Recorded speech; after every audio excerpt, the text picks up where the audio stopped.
Hello, it's Holly again. So today I would like to talk about mental decluttering. Sometimes we're overwhelmed with options and choices, and trying to sort that can be difficult. So I've come up with a plan. First thing you need to do is stop, take a breath, disengage from whatever it is going on. Okay? Maybe go for a short walk, something, and then write it out, sort it, categorize it. After that, helping a big help may be to talk to someone, talk about what your priorities are, what you want to do, where you want to be next week, tomorrow. And after you've done this, the writing, the sorting, the talking to somebody else, a lot of times just having somebody reflect back to you what you're saying, you're like, that's not really what I wanted, or that's exactly what I was hoping to accomplish. So it can really be important to have that feedback. Then the next step would be mind mapping or journaling. And this is just dumping everything in your head out. Mind mapping, there are quite a few mind mapping apps, and you start with a concept and you just keep building from there. Life coach topics, life coach training, life coach, and you just keep making bubbles. Okay. I'm sure you can find it if you look online. But mind mapping or journaling, and journaling is kind of that same thing, getting it out, getting it down so that you can see it from a slightly different perspective. And a lot of times that will help you get organized and know that you've written it all down. You don't need to keep remembering everything, that when you need to do your next project, you can go back to your worksheet and pick it up without spending another 20 minutes going, what was that thing I was trying to remember? I wanted to do something else, but now that I've accomplished this, I have no clue what it is. Have it written down. All good. Okay. So once you do the mind mapping, the journaling, figure out what's essential, figure out what you want to eliminate. Either it's a lot of time with not a lot of results, or it's just not the direction you want to go into. So what's essential, what's going to help me grow, what's going to help me accomplish what I want to accomplish, whether it's getting up in the morning and getting up to work, with being refreshed, not frazzled because you're, 10 minutes up and you just throw on clothes and rush out the door. And rushing really, really, really irritates me. So it's one of those things I try really hard to plan, that I don't have to rush, that I don't have to be in a hurry, because then I feel like I'm forgetting something and I feel like I can't remember what it is, and it messes with my mind. So again, writing it down. I don't need to remember what I'm remembering, it's written down. Um, Once you kind of planned for your week, your day, whatever that is, take about half of them off. Okay? We tend to overestimate. I have, this whole Saturday to do whatever I want with, and I'm going to, weed the whole garden, mow the grass, and stack up the compost heap, and do the dishes, and clean the bathroom, and, it's real easy when we get into that mode where I'm going to. Okay, take about half the things off and decide that that's enough for the day. I'm going to do the garden and the dishes. The bathroom can wait, the compost can wait. I'm just going to do those chores. Not only does this help us with our mental thing, that again, you have 5 jobs. I have 3 jobs. I have 3 things to take care of. I can remember those 3. I'm going to take care of those 3. And then when you cross them off, or say, I finished this, you feel accomplished rather than overwhelmed, because there's just so many other things still coming. And we want that. We want the motivation to go on. So then accomplishing what you set out to do, wonderful feeling. Accomplishing only a small portion of your massive list, it makes you feel worthless, overwhelmed, not productive, and we don't want that. We want to keep that feeling going. We want to keep that energy going. Okay, and we always tend to overestimate what we can do in short term, and we underestimate what we can accomplish in the long term. So take half your stuff off, put it on another day. There's always tomorrow. Take it slow. Be mindful of what you're doing. If you're in the garden and you're like frantic and use the time for multi-purposes. Yes, I'm out there weeding, but I'm also out there enjoying nature and listening to birds and watching bugs and seeing the cat experiment around out in the garden and balancing on the wall. The fences. He loves to walk on fences. Oh my God, he's such a climber.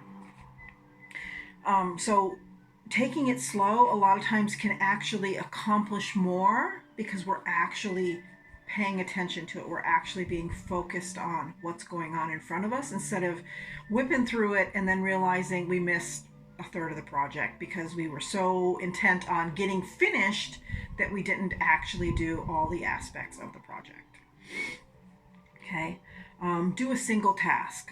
I'm going to spend the next, like I said with the Pomodoro thing, the next 20 minutes I'm going to focus on dishes. That's what I'm doing, nothing else. Dishes. And dishes is kind of a mindless activity, so a lot of times you can do something else in your mind, but be mindful that you are washing the dishes, that they're clean when you're done. It just, mental projects are a lot more, but do what you're doing. Don't worry about the next thing or the other thing. Do what you're doing, do it well, get it done, feel accomplished. Okay. So then, with the decluttering of the mind, we've done that. We've entered our head. We've got it kind of sorted and organized into a plan of what we're going to do, how we're going to do it, and then that we're not going to overwhelm ourselves with a list that's just endless. Okay. I'm writing a huge list, and then I'm like, okay, I'll pick 3. And if I get done by a certain time, I'll pick another one and do that. And then again, that's very accomplishable. So if I don't get done by 2, then I'm not going to do that 4th project. I'm just going to do the 3 that I had laid out for myself. So the physical environment is crucial too. A lot of times people don't realize how the clutter is affecting their brain, but having stuff just everywhere, I need to find tape to package up a box, say, return my laptop to my former employer. How long am I going to spend looking for this tape? But having things organized, having things laid out, that I know I can go to this cupboard, open up the thing, and there's going to be mailing supplies in there. Tape, stamps, envelopes, pencils, pen, paper. You know what I mean? I have a spot for mailing projects. And that is such a huge thing to me that I can go, I know where that is. And I go open a cupboard or, look in a drawer and there's what I wanted. It's a wonderful feeling. I really, really, really, really love that. So having things decluttered is going to help you mentally, that you are organized and arranged in there, and then physically that when you have a project come up that's kind of out of the blue, you still can go find the packing tape, get the package packaged, call FedEx, and it's gone. So that's one less thing for me to take care of and worry about. And then again, you can only focus for so long before your brain just gets overwhelmed. Then it just starts breaking down and you start circling and, oh, what about this? And should I take care of that? And what could be next? And da da da da da. So stop, go out, take a walk, be in a green space, make sure you're sleeping, and limit screen time. So those are all 4 things that we need to keep. And I know I keep harping on the same things, but it's just trying to present them in different ways so that when you watch a video, you're like, oh, that makes sense to me. I want to try that. Because there's a lot of different people. There's a lot of different ways to think. So I want to cover things from different aspects so that you see how they tie in. Because almost everything, living a good life, everything ties into that. Eating, sleeping, a relationship, meaningful work, creativity. There's just, it's just endless the way they circle back. And oh, there's this. And, oh, there's that. Oh, wait.